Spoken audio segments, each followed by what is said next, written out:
Corey Lewandowski, who is back in the Trump administration. He's a former Trump campaign manager going back to the 2016 era. He's kind of had his ups and downs in Trump world, but I don't know if he could actually make that move. He'd be pretty controversial. Welcome to The Debrief, where we talk with the Washington Examiner's top journalists about the headlines they're covering and where the story's going next. I'm Sarah Bedford, and I'm here with magazine editor David Mark. David, Democratic Senator Jeanne Shaheen in New Hampshire announced she would not be seeking re-election in 2026. What does that mean for Republicans? Are they excited about this announcement? Right. This is the third sitting Democratic senator who's not running in a competitive state. There's also Tina Smith in Minnesota and Gary Peters in Michigan.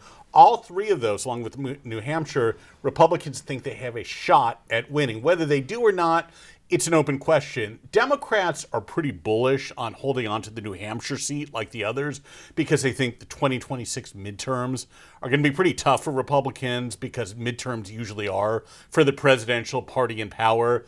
Donald Trump is likely to see his approval ratings go down, but that is a good, 20 months off or so. So a lot can happen between now and then, 19 months. Are there any Republicans who are eyeing this race as an opportunity already? Yeah, there's former Senator Scott Brown when he was from Massachusetts. You remember he won that special election to take Ted Kennedy's seat way back in 2010, was kind of the beginning of the Tea Party era. He lost his seat to Elizabeth Warren in the 2012 elections.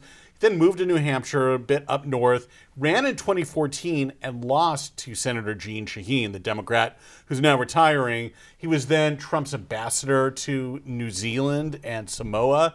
Now he's talking about running again. We'll see if he actually does it. A couple other names mentioned too. Matt Mowers, he's a former Trump administration official. He ran for Congress a couple times. It didn't work out.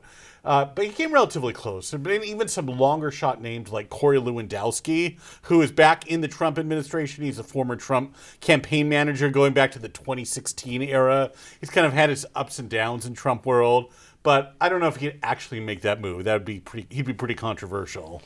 So you mentioned a few Senate seats that are going to put Democrats on defense in 2026, right? Because these are all blue, currently democratically held seats, right? Are there any areas in 2026 for the Senate map where Republicans are going to be on defense, or is this a good map for them again? At this point, it looks reasonably good for Republicans. Probably the best shot for Democrats would be in North Carolina. Senator Tom Tillis, Republican, is running for re-election.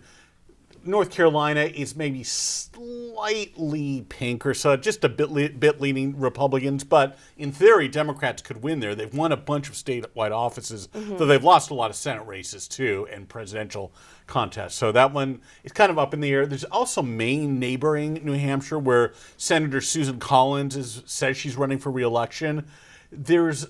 She always looks vulnerable on paper because the state is Democratic leaning, but she has won re-election a bunch of times. She's got a really strong base of support. So I've got to think if she's running for re-election, as she says she is at age 76, that she's got a pretty good chance of winning. But a lot can happen in these midterm elections, so we will see. Well, David, thank you so much for being here today. Thank you. You can get more writing from David and the rest of the political team at washingtonexaminer.com.